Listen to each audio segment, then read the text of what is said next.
ওকে, আজকের এই ভিডিওটায় দেখাবো এই ধরনের এডিটিংটা কিভাবে করতে হয় অ্যালাইট মোশন অ্যাপসের সাহায্যে। তো প্রথমে তোমাকে অ্যালাইট মোশন অ্যাপসটা ওপেন করে নিতে হবে। অ্যালাইট মোশন অ্যাপস ওপেন করার পর এখানে প্লাস আইকনে ক্লিক করতে হবে, তারপর এখানে 9:16 রেশিও সিলেক্ট করে ক্রিয়েট প্রজেক্টের উপরে ক্লিক করে দিতে হবে।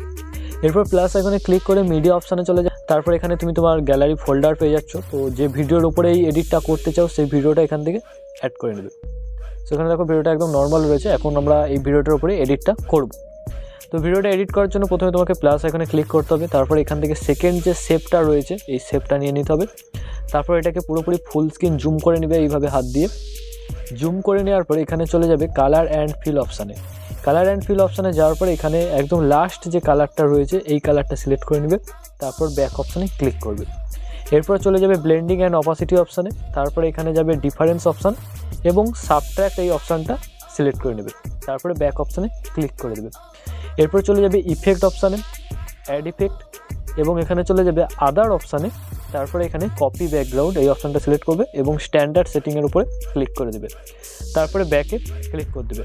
আবার ইফেক্ট অপশানে যাবে, অ্যাড ইফেক্ট, সার্চ করে নেবে গসিয়ান ব্লার, GAU সার্চ করলেই চলে আসবে গসিয়ান ব্লার, এই অপশানটাতে ক্লিক করবে। ক্লিক করার পরে স্ট্যান্ডার্ড সেটিং, এরপরে গসিয়ান ব্লারটাকে অ্যাডজাস্ট করে নিতে হবে। তার জন্য গসিয়ান ব্লারের উপর ক্লিক করবে এবং এটা 0.150 থাকবে, এটাকে 0.400 করে নেবে। করে নেওয়ার পরে ব্যাকে ক্লিক করে দেবে। আবার ওই ইফেক্ট অপশানে ক্লিক করবে, অ্যাড ইফেক্ট, সার্চ করে নেবে এক্সপোজার গামা, EXP সার্চ করলেই চলে আসবে এক্সপোজার গামা, এই অপশানটার উপরে ক্লিক করবে। স্ট্যান্ডার্ড সেটিং, এরপরে এক্সপোজার গামাটাকেও অ্যাডজাস্ট করে নিতে হবে, তার জন্য এক্সপোজার গামার উপরে ক্লিক করবে। প্রথম যে অপশানটা রয়েছে এক্সপোজার, এটাকে -0.10 করে নেবে, এরপরে ব্যাকে ক্লিক করে দেবে। এরপর স্ক্রিনে একবার ট্যাপ করবে, আবারও প্লাস আইকনে ক্লিক করবে, আবারও এই 2 নম্বর শেপটা নিয়ে নেবে। তারপর এটাকে হাত দিয়ে পুরোপুরি জুম করে নেবে, এইভাবে ফুল স্ক্রিন জুম করে নেওয়ার পরে কালার অ্যান্ড ফিল অপশানে ক্লিক করবে, হোয়াইট কালার সিলেক্ট করে নেবে। তারপর ব্যাক অপশানে ক্লিক করবে, ব্লেন্ডিং অ্যান্ড অপাসিটি, কন্ট্রাস্ট অপশানে সিলেক্ট করবে, ওভারলে অপশানটা ক্লিক করে দেবে, এরপর স্ক্রিনে ট্যাপ করবে।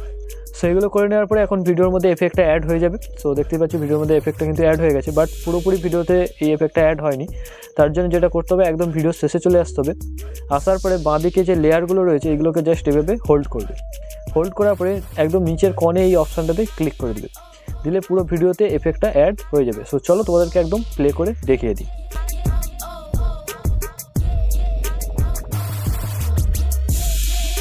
সো নেক্সট ভিডিওটা এডিটিং হয়ে গেলে এখানে সেভ অপশান পেয়ে যাচ্ছ, এখানে ক্লিক করবে, দেন ভিডিও অ্যান্ড এক্সপোর্ট করে নিলেই ভিডিওটা তোমার গ্যালারিতে সেভ হয়ে যাবে। তো এডিটিংটা ভালো লেগে থাকলে অবশ্যই ভিডিওটাকে একটা লাইক করে দিও, সাথে কমেন্ট করতে পারো, এবং প্রথমবার আমার চ্যানেলে ভিডিও দেখে থাকলে সাবস্ক্রাইব করে নিও। তো থ্যাংক ইউ, টাটা।